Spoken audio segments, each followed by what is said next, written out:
Starship has started the subsonic belly flop.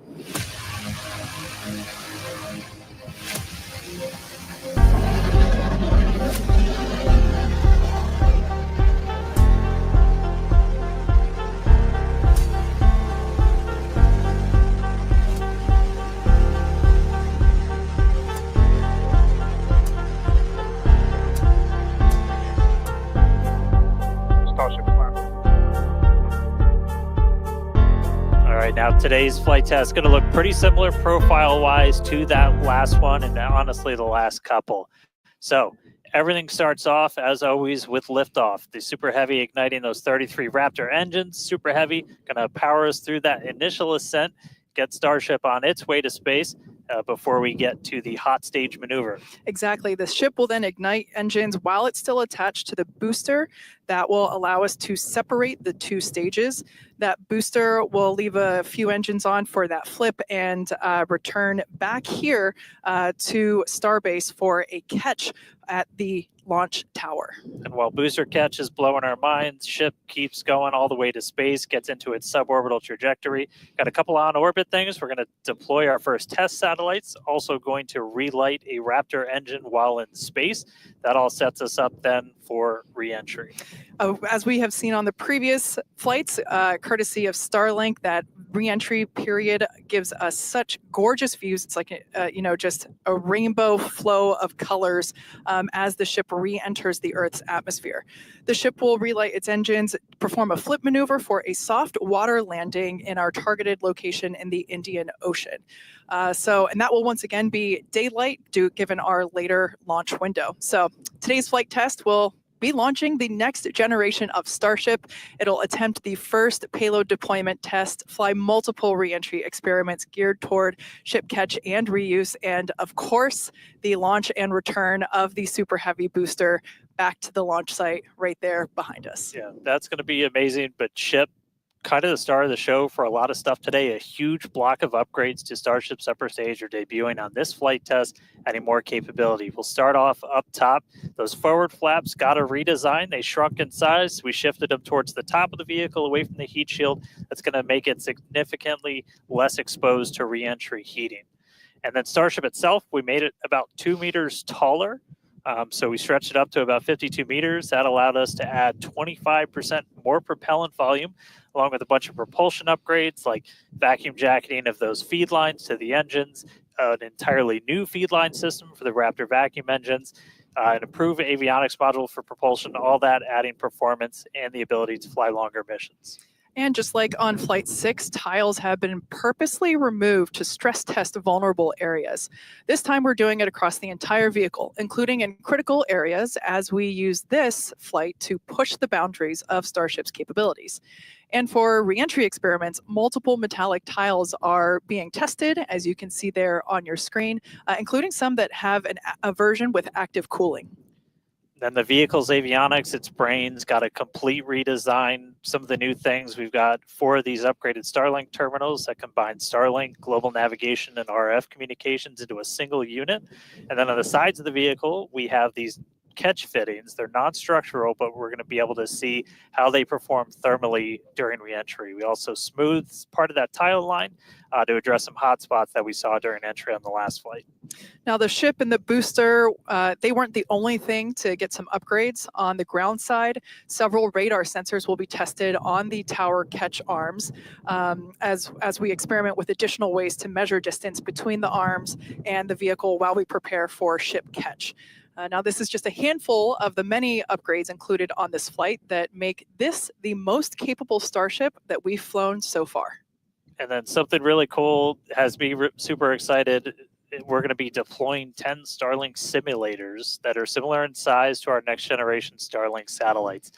With pretty unparalleled payload capacity and full reusability, Starship's going to be able to deploy our more advanced V3 Starlink satellites, which is going to help us continue to revolutionize global connectivity. Each of those Starlink V3 launches on Starship is going to add about 60 terabits per second of capacity to the Starlink network. And that alone that's more than 20 times the capacity we're getting with every V2 mini flight on a Falcon 9 right now. That just helps further Starlink's impact in the coming years as we expand access to high-speed internet all around the world and eventually beyond. And those Starlink simulators are going to be on the same suborbital trajectory as Starship, and they're expected to demise upon entry. Starship itself, its trajectory looks very similar to all of our last several flights, suborbital, splashdown targeted into the Indian Ocean, a couple hundred miles off the western coast of Australia. And then the other on-orbit thing we're doing is going to be relighting a single Raptor engine while in space. We knocked that out last time. V2 ship, new propellant system. Let's do it again on this one. Ship's going to be busy. Now, of course, we can't forget to add that today's super heavy booster is reflying flight-proven hardware for the first time. A Raptor engine that flew on the booster that was caught during Starship's 5th flight test. You can see it there on your screen. This flight-proven engine, we've got Raptor 314 there, hence why there's a piece of pie on this nozzle. Maybe we can get that image rotated so you can see it a little bit better. Yep, there we go. If you didn't already know, we like our jokes around here.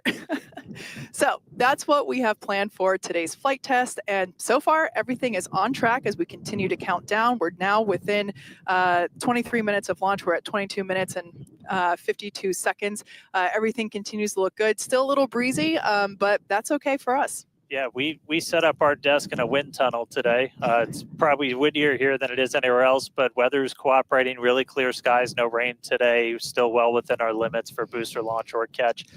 Not tracking any issues on vehicle as we continue to count down. We're still loading prop on board. Our range team also reporting that the range looks like it will be clear at our current T0. So that's super important. We're going to keep an eye on that all the way up to the end.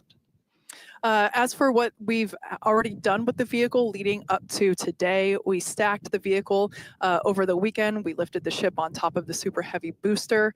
Hours ago, we cleared the site of all personnel. And of course, our flight controllers came on console, some of them sitting in the building behind Dan and I. And as Dan mentioned, the range team was deployed. They are standing by in the Gulf to make sure that the booster has a clear to return back to here at the launch tower, but also they're located in the Indian Ocean, standing by to make sure that the targeted landing zone for the ship is also clear as well. And then we knock out a whole bunch of things in the hours before launch. We do an alignment on all the guidance, navigation, and control. We did tank purges, pressure checkouts, make sure we were ready for prop load, check the booster, quick disconnects, and the ship one. We demate the chopsticks. We actually do a little wiggle check on them, make sure we have control, as we're going to be using those for catch. Load up all of the hydraulics that are on the tower, and then we did the initial locks and methane chills, getting them ready for prop load. Now, speaking of prop load, we conducted the go, no-go poll for prop load at 3:30, so a little bit less than an hour ago. All was good there. Prop load is underway. The LOX load on the booster started at T-minus 45 minutes, and fuel started at T-minus 43 minutes. Booster fuel will start at T-minus 41 minutes, and then LOX on the booster started at T-minus 35. So that will all wrap up at T-minus 3 minutes and 20 minutes on the ship side, and at T-minus 2 minutes and 50 seconds on the booster side. So everything is looking good. Propellant is loading. Yeah, looks like we're about half full of everything on booster, 3/4 of the way there on ship, looking good for a launch today. With that, though, let's jump over. Let's check back in with Jesse real quick and all of our teams out at Hawthorne. Thanks, Dan and Kate, and great to hear the updates with the vehicle as we prepare for liftoff. There is a lot more people here, as expected.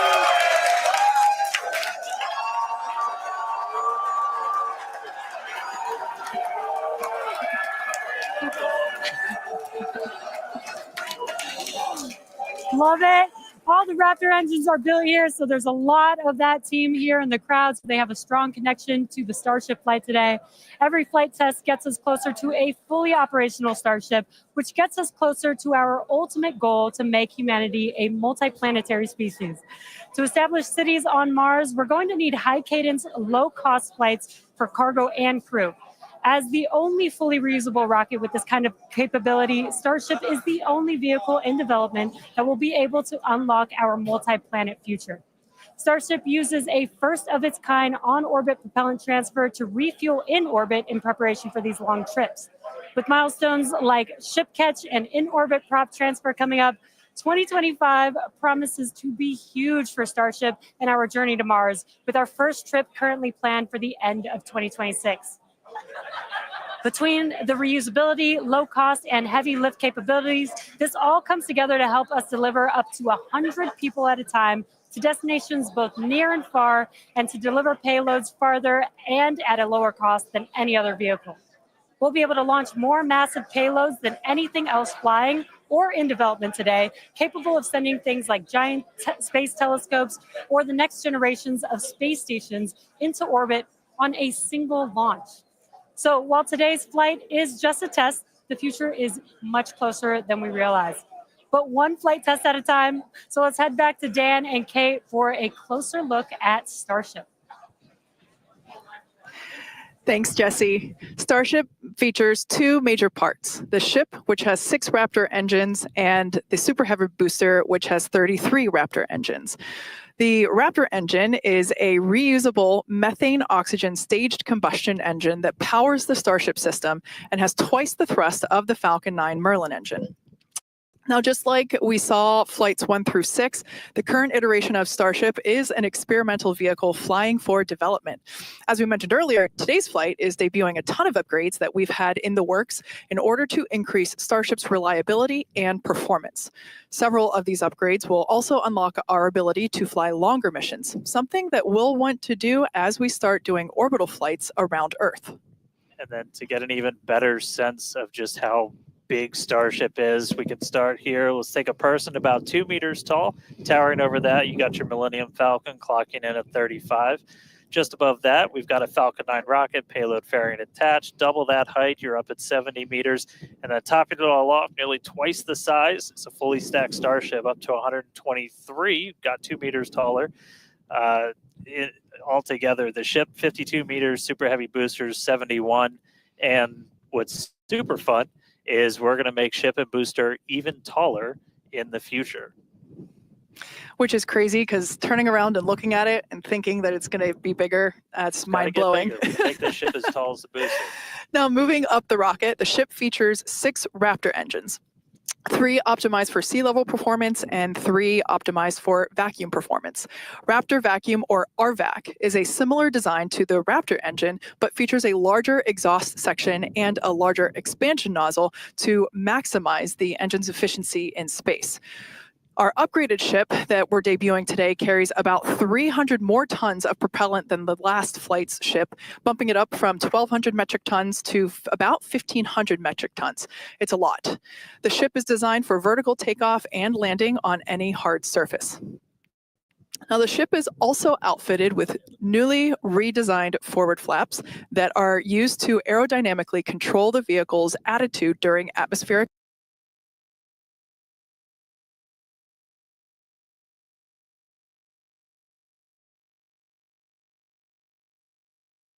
flight and enable a precision landing. The new flaps are lighter and positioned more leeward or away from the heat shield. Now, to reach full reusability, the ship has to be able to survive re-entry not just one time, but multiple times. The ship's heat shield is essentially what does the job for that. We've been iterating on that every single flight, building towards that heat shield that requires no refurbishment between flights. Now, the heat shield is composed of thousands of hexagonal ceramic tiles. They're designed to insulate the vehicle during that atmospheric entry where temperatures ramp up to as high as about 2,600 degrees Fahrenheit. A rapidly reusable heat shield has never been flown in history. So continuously improving this, flying new experiments, those are all key focuses of all of our flight tests right now. And in between the first and second stages is our hot stage, which we saw in actions on flights 2 through 6. The hot staging maneuver is when the upper stage engines are ignited before the booster engines, before those booster engines are completely cut off.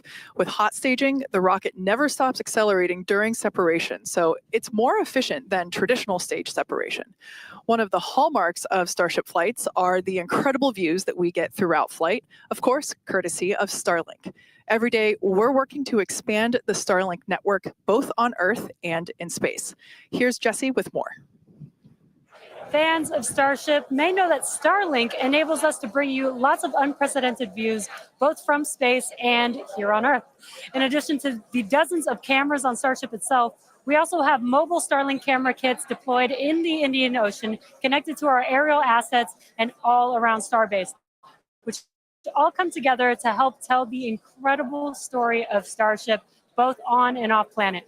Thanks to Starlink, Starship is capable of streaming more than 120 megabits of real-time, high-definition video and telemetry in every phase of flight, providing invaluable engineering data to help engineers rapidly iterate across all systems. And all of that streaming data will be put to good use with cameras on the vehicle for today's flight test. Starlink is the world's largest satellite constellation, operating in low Earth orbit to deliver high-speed, low-latency broadband internet, providing access to people around the world, many who have never had connectivity before.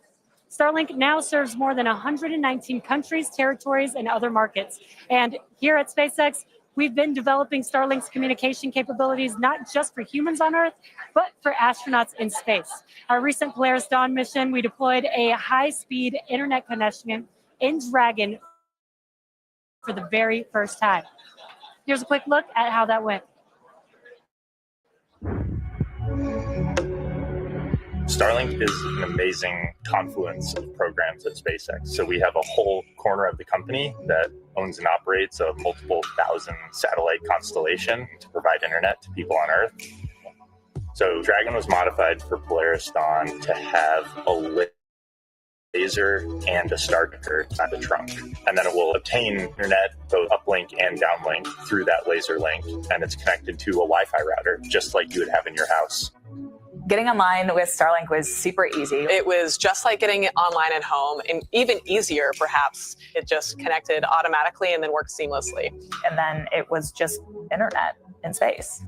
The Starlink performance on orbit blew us away. It enabled us to talk directly with mission control team, and it also enabled us two-way video connection with our families back at home. So it just was an incredible resource. One of my favorite memories is, all four of us in different parts of the spacecraft on phones with our earpieces talking to our families. Get to show them the perspective that we have of Earth. It was very cool to bring them into the mission that way.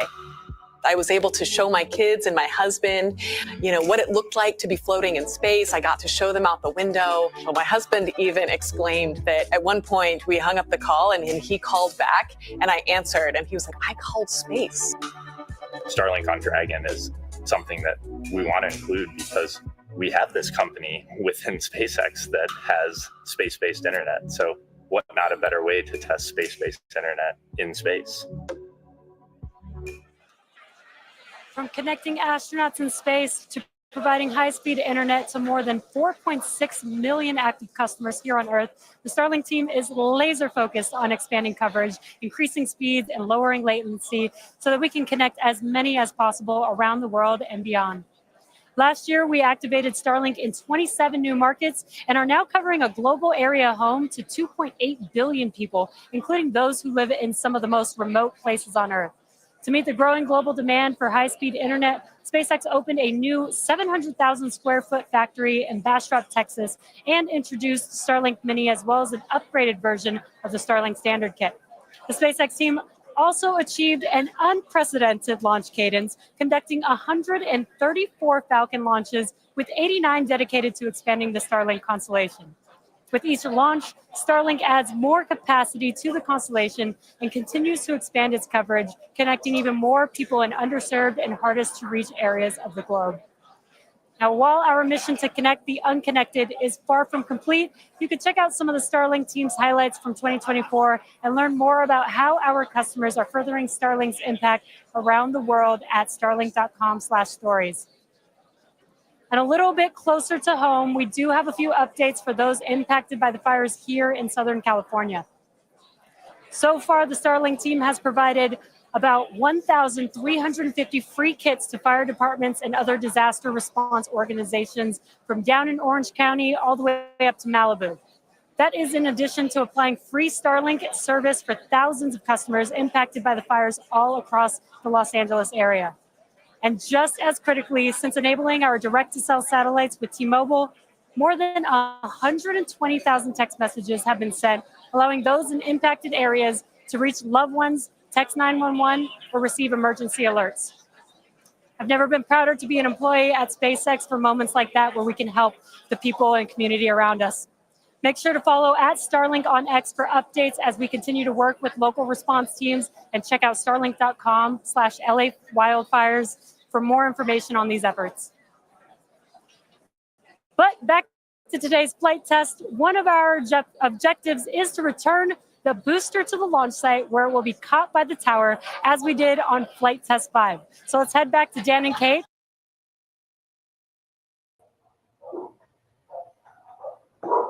Bueno, bienvenidas y bienvenidas amantes del espacio. Hoy nos reunimos para presenciar un hito histórico, lo que es el 7º vuelo de prueba de la Starship de SpaceX. Esta nave espacial es considerada la más poderosa jamás construida y está a punto de llevarnos un paso más cerca de la colonización de Marte. ¿Qué podemos esperar de este lanzamiento? Bueno, vamos a sumergirnos un poco en los detalles de esta misión y explorar todo lo que sabemos hasta ahorita. Bueno, ya se sabe que es una nave revolucionaria, es el cohete más grande del mundo. Starship es un sistema de transporte espacial reutilizable diseñado para llevar grandes cargas a la órbita terrestre, la Luna y eventualmente a Marte también. Algunas características claves es el Super Heavy, que es la parte de abajo, lo que vendría a ser un propulsor de primera etapa y que es el más potente jamás construido. La nave Starship, ¿verdad? Que es la parte de arriba, que sería la segunda etapa, diseñada para transportar tripulación y carga. Y lo que son los motores Raptor. Recordémonos que ahorita están en una versión 3. Y que son los propulsores más poderosos que se hayan construido. ¿Cuáles son los objetivos de este vuelo? Bueno, el primero sería la carga útil. Por primera vez, la Starship llevará una carga útil de simuladores de satélites Starlink de próxima generación. Por otro lado está la reutilización del hardware. SpaceX intentará reutilizar un motor Raptor que ya voló en la misión anterior, en la misión 6. Un paso crucial para lo que es la reducción de costos. Las pruebas de vuelo se realizarán diversas pruebas para evaluar el rendimiento de la nave y los sistemas de apoyo en la Tierra. Ahora, ¿qué es lo que hace tan especial este vuelo 7? Bueno, podemos ver que tiene mucha más capacidad de combustible, ya que es una Starship versión 2. La que se utiliza en este vuelo cuenta con una mayor capacidad de combustible, como les mencionaba, lo que aumenta su rango de capacidad de carga. Ahora, nuevos materiales. Se van a estar probando nuevos materiales en lo que es el escudo térmico para mejorar su resistencia a las altas temperaturas durante lo que es el reingreso. La parte de los que nivelan las orejitas están diseñadas diferente para que no sean afectadas con el tema del plasma. El despliegue de carga, el sistema de despliegue de carga será puesto a prueba por primera vez, y la recuperación de la primera etapa. SpaceX intentará recuperar la primera etapa en una plataforma en el Golfo de México. Posibles desafíos y riesgos. Ya se sabe que esos vuelos son complicados. El sistema ya se sabe que es complejo, como mencionaba. La Starship es un sistema extremadamente complicado y cualquier pequeño problema puede causar un retraso o un fracaso en la misión. Las condiciones climáticas siempre son importantes en lo que es en la zona de lanzamiento, que puede afectar la ventana para que se pueda dar el vuelo. Y la incertidumbre en las pruebas, ¿verdad? Como siempre, que son prueba y error, prueba y error. Pero SpaceX ya desde la última misión a esta siempre avanza montones. Siempre estamos hablando de un prototipo, ¿verdad? Entonces siempre existen, digamos, como esos riesgos. Y bueno, eso es un poco de información que hay disponible. Ahora solo queda esperar para ver el lanzamiento. Entonces, bueno, los dejo con SpaceX y volvemos dentro de un momento. We need to repressurize some tanks, or if there's a wayward vessel in the range last minute, opportunity to clear it out. But everything currently looking good. Now, once we pass T-minus 40 seconds, a number of events will occur in rapid succession. The ground spin and ignition systems come up to flight pressure. The ship will go to internal power. After that, the quick disconnect or QD arm lockout is removed in preparation for retraction, which will happen shortly after T0. And yeah, once we pass T-minus 40 seconds, we do have the ability to recycle the count under certain conditions back to that T-minus 40 second mark and hold there to assess what happened and assess opportunity to proceed again to T0. Yep, we've used that T-minus 40 hold a couple of times. Boat's usually one of the items, but we aren't tracking anything right now that would cause us to hold there.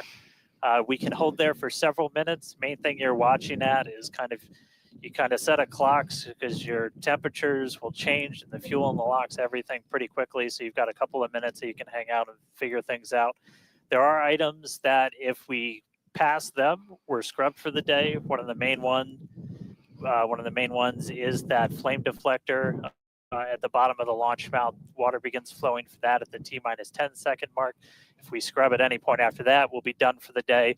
And then teams will need to refill the deflector as well as all of our prop that we use to load on board the vehicle. It's pretty much just under 11 million pounds of prop sitting on that thing right now. And we can actually recycle in about 24 hours now. Which is incredible given the sheer volume of propellant that is on board the vehicle there on your screen. All right, coming up on the 2-minute mark. Again, a lot of ambitious things on the plate for Starship today. T-minus 2 minutes. New ship, new year, a lot of upgrades, doing a lot of ambitious things in space this time. Our first payload deploy, relighting a Raptor engine. We're looking good.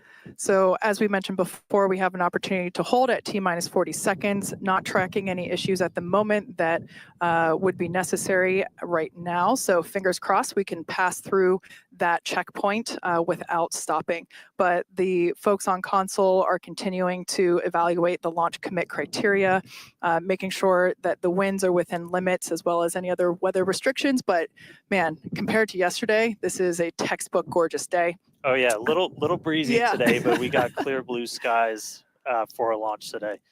So at this point, all the prop has been loaded on the vehicle. We've closed everything out. We're doing our final thrust vector control, our steering for the engine checkouts. Once we hit the 30-second mark, we'll hear the flight director give the final go for launch. So we're under a minute. As we said, we're not expecting a hold at T-minus 40. But do not be shocked if that happens. It has happened in the past, and we can hang out there for a couple of minutes if we need to. If memory serves me right, we hold my breath for 4 seconds. Pass through prop load gate.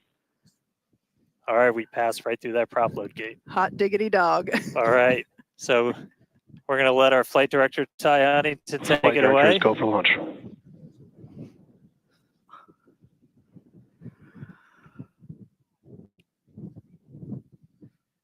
And 20 seconds.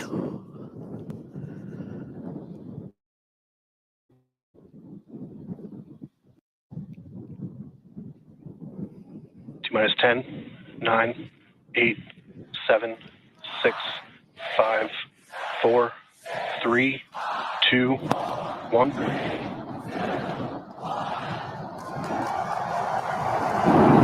We have liftoff.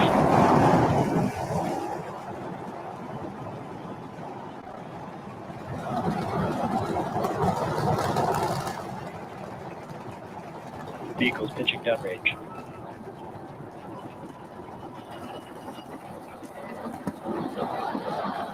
Booster check pressure is nominal.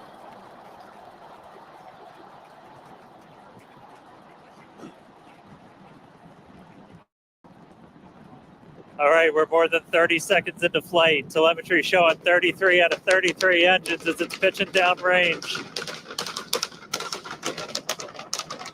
Booster, chip, avionics, power, and telemetry nominal. Hearing good call outs on the ship and booster avionics. You just heard the rumble hitting us about 6 miles away. Watching Starship arc into just endless blue skies right now. Vehicle supersonic. More than a minute into flight, the vehicle supersonic.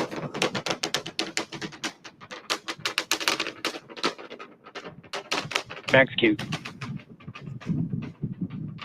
So we just passed through max Q. That's the greatest stress the vehicle is going to experience on the way uphill. Reminder that all of our teams down here on the ground are now looking at systems on the tower. They just did a manual check through. That's going to inform that manual flight director's decision. Next moment coming up, though, is going to be hot staging. Don't take your eyes off it. It's one heck of a light show. What a gorgeous ascent. 6 ship engines getting ready to ignite. That's going to happen while we're still attached. We can still see the ship's engines from the ground.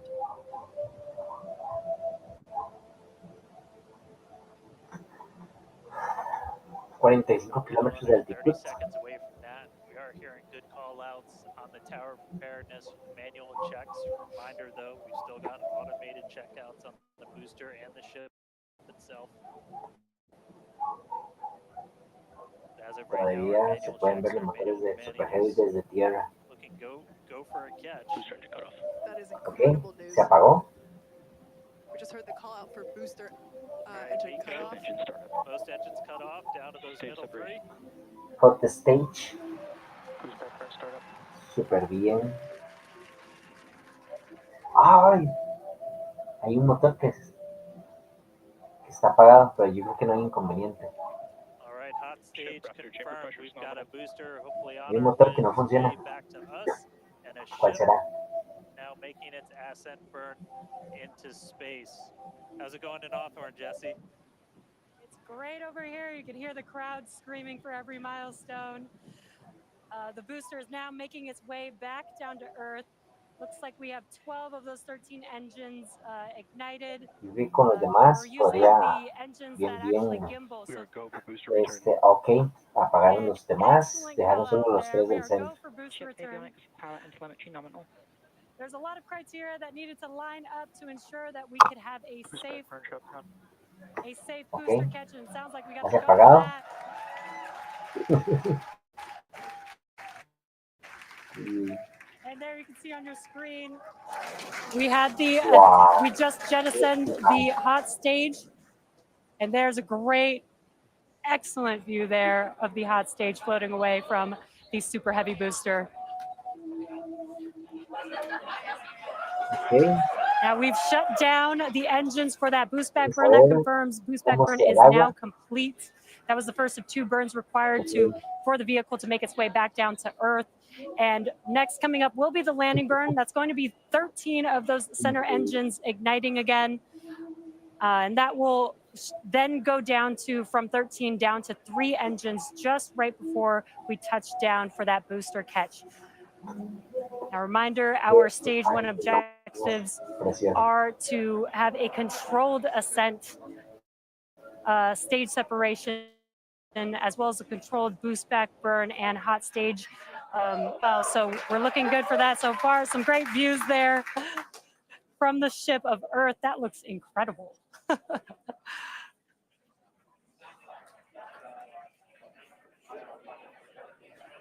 Now, Starship's ship is still firing its engines right now. Starship trajectory nominal. And great call outs. Starship trajectory is nominal.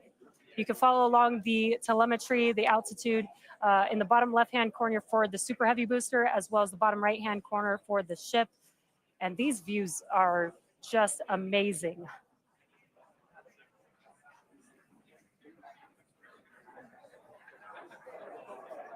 Again, the booster is currently making its way back to the tower today. So we're looking forward to a booster catch with the chopsticks. And in the meantime, you can see those grid fins there, helping to control the vehicle and guide it back to its landing site. Booster FTS is saved. Now with that, we're gonna hand it back. How's it going over there, Dan and Kate? How are you doing, Kate? Seeing that in person.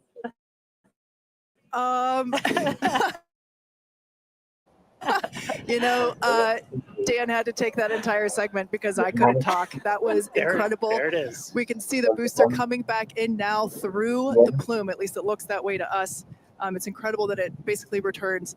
It looks like a speeding, just like this silver flare coming back to the.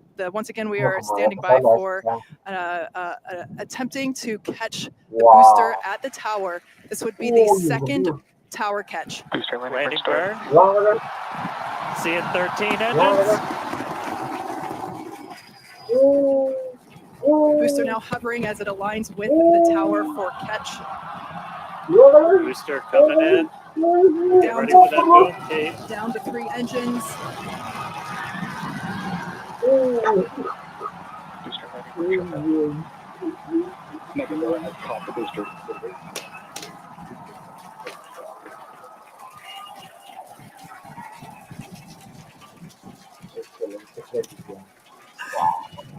Wow. You heard it here. Mechzilla has caught the booster. Once again, for the second time, a successful catch by the launch tower. This is the same tower, the launch pad, where that booster took off from just 7.5 minutes ago. Great view from the chopstick arms, looking at those hypersonic grid fins that steer the booster for that precision landing. It almost looks like it's flapping its wings. Yeah, you can see just how small that catch fitting is too on something that's just so massive. That was absolutely insane.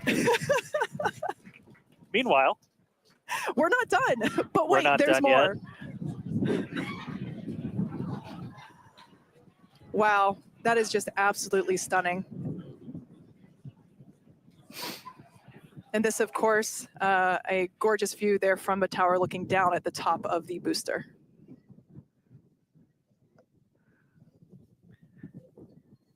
All right, and we are tracking. Now we're standing by for views from the ship, but who can take their eyes off of that incredible sight? That is once again the second catch of a booster back at the launch tower. It was incredible to see it come back down, just this silver flare in the sky. And we can still see the launch plume behind us. And wow, that we definitely, I can't speak for you, Dan, but that was very moving for me. Yeah, and right now you can see some of the telemetry on those ship engines has gone out, and we're waiting for an update on what our ship status is. We were approaching that ship engine cutoff time, so just waiting to hear. So obviously we've got booster back, booster on the launch tower in the chopstick arms, but we are waiting to get an update now on the ship.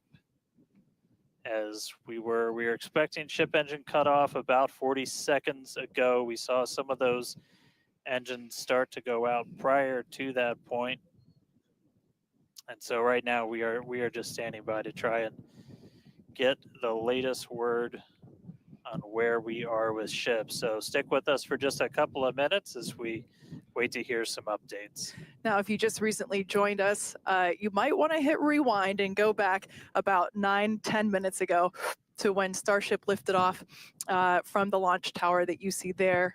We had a gorgeous ascent followed by a stage separation where the ship separated from the super heavy booster. The booster performed a flip maneuver and returned back to the Gulf Coast here. There you can see it on your screen. Obviously a successful catch back at the launch tower, which is something that we were all hoping to see and really couldn't ask for a more beautiful background with those blue skies and blue water there. As Dan said, we are standing by for an update on the ship that had ignited its engines and started making its way up to space. So standing by for more info on that.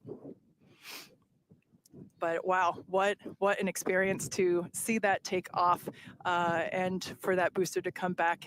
You can see it there up close on your screen to the place that it launched from.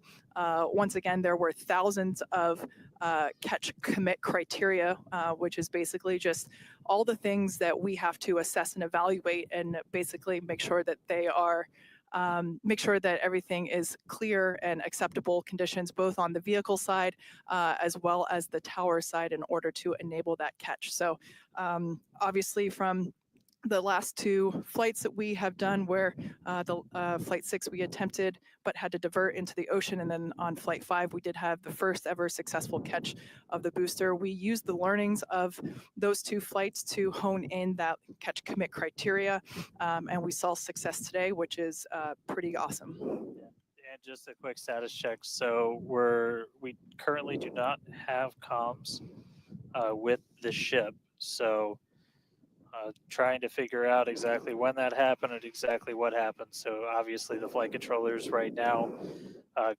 going through their data, looking to make sure it's not anything instrumentation on the ship, but actually try and get us a status. So again, we're gonna keep listening in on this. We'll give you an update as soon as we have a little bit more. So for now, stage 1 back in the tower, waiting to find out a little bit more about stage 2.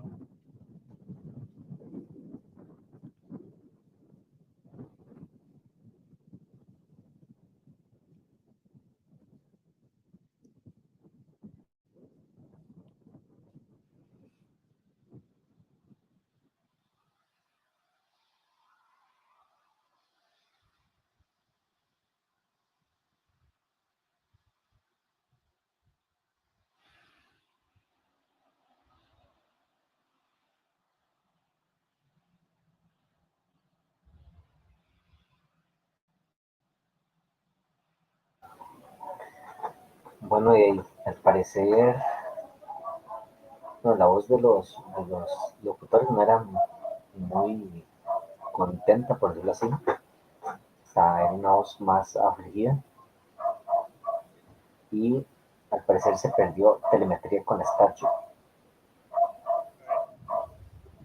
So if you are just tuning in, we caught a booster, but we are still waiting to find out a little bit more on the ship. So it had successfully separated. We did that hot staging maneuver. We did see all 6 of ship's engines on the way uphill during its ascent.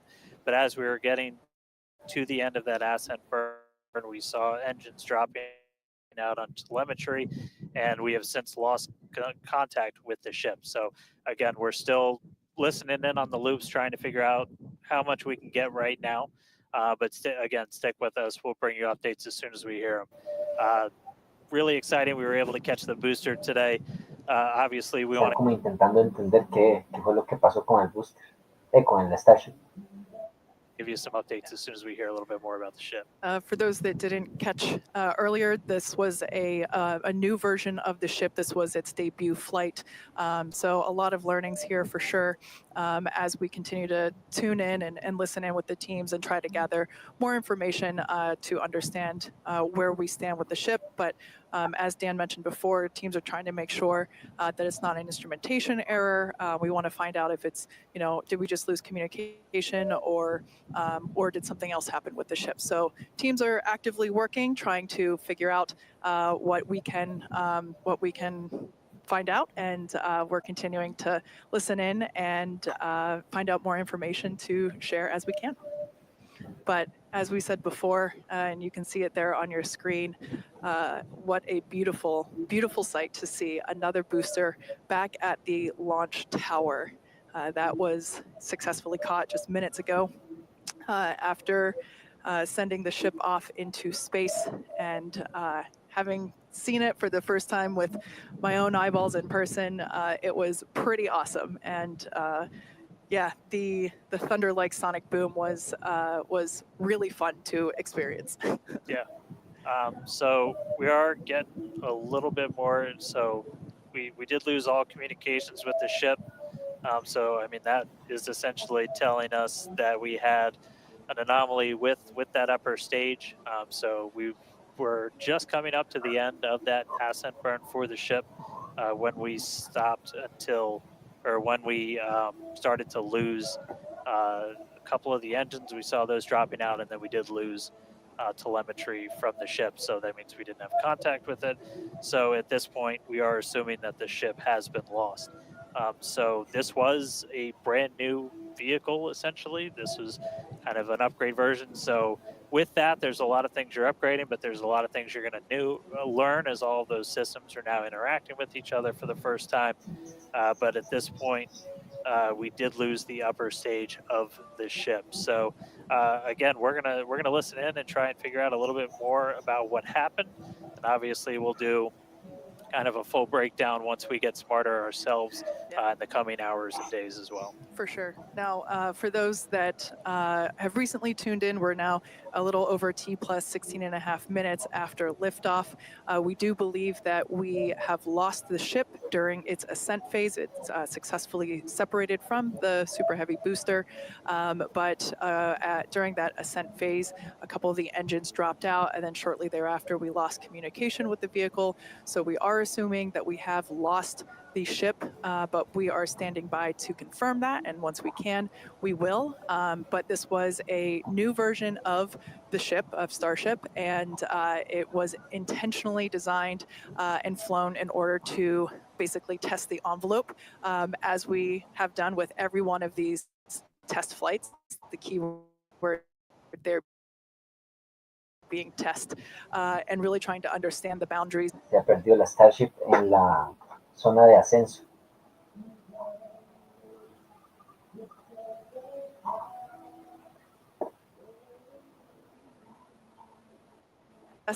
Not guaranteed. And so, yeah, we are standing by to see if we can learn more about the status of the ship.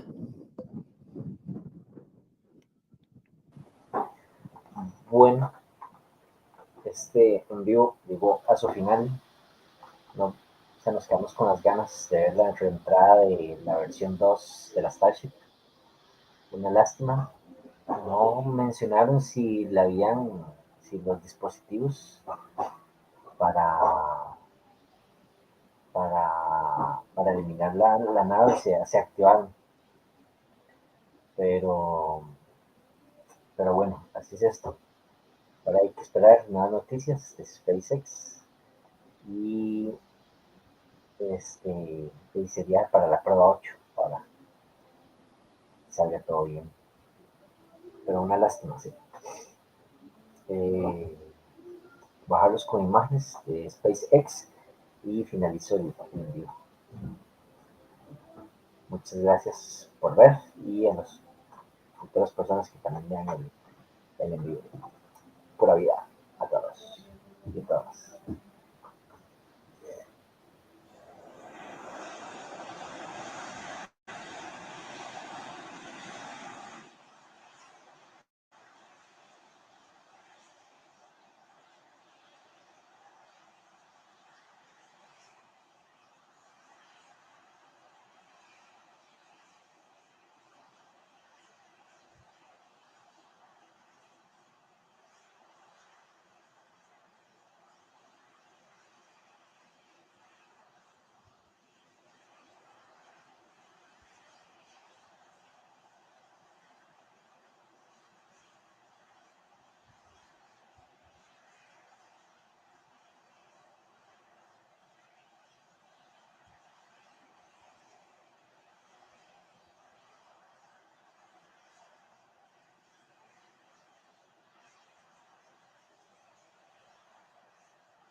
Thanks everyone for continuing to stick around as we were checking in on the status of the ship.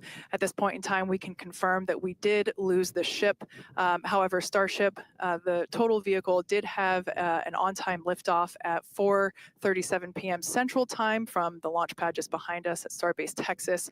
Gorgeous ascent and successful stage separation. The booster pushed the ship off, and the ship disconnected during that stage separation. The booster came back for a successful, the second ever booster catch at the launch tower, which was pretty incredible to see. Yeah, it was great to see the booster come down, but we are obviously bummed out about ship. It looked like we lost contact with it a little under 8.5 minutes into flight. That's roughly when you start to get to that main engine cutoff. We obviously need to go through all the data. It's going to take some time in the next hours, days. We're going to figure out exactly what happened, come back, fly the next one, get even farther. Reminder, it's a test. It's a flight test. It's an experimental vehicle. So we'll figure out what ended our day today and make sure it doesn't end our day tomorrow. So as we do that, we're going to continue to provide you updates on our X account on spacex.com. So just continue to tune in there. As we learn what happened, we'll be ready to share it. Exactly. So for now, we are going to wrap up our webcast. We'd like to thank the folks in the county for supporting the launch, as well as the agencies that enable us to launch, and of course to our viewers for tuning in. And thank you, Kate, for coming down, doing this with me. It was great to have you here. I'd do it again in a heartbeat. All right. Well, that'll do it for us. We'll see you guys at the next Starship flight test.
Are those shooting stars?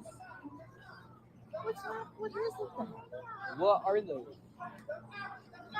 Look up, everybody! Look up! Look up! Are those shooting stars? What is it?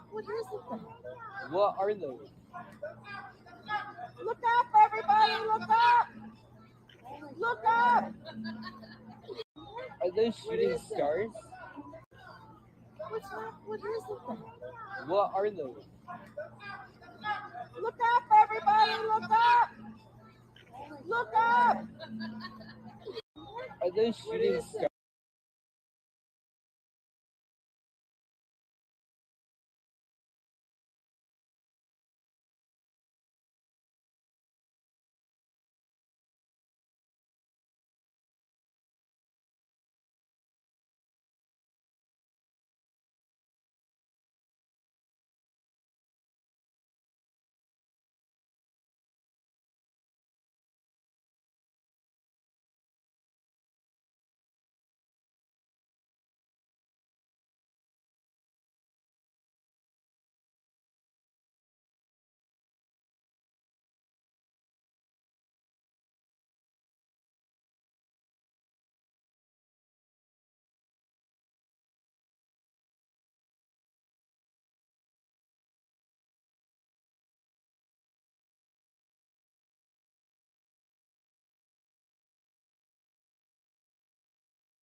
Look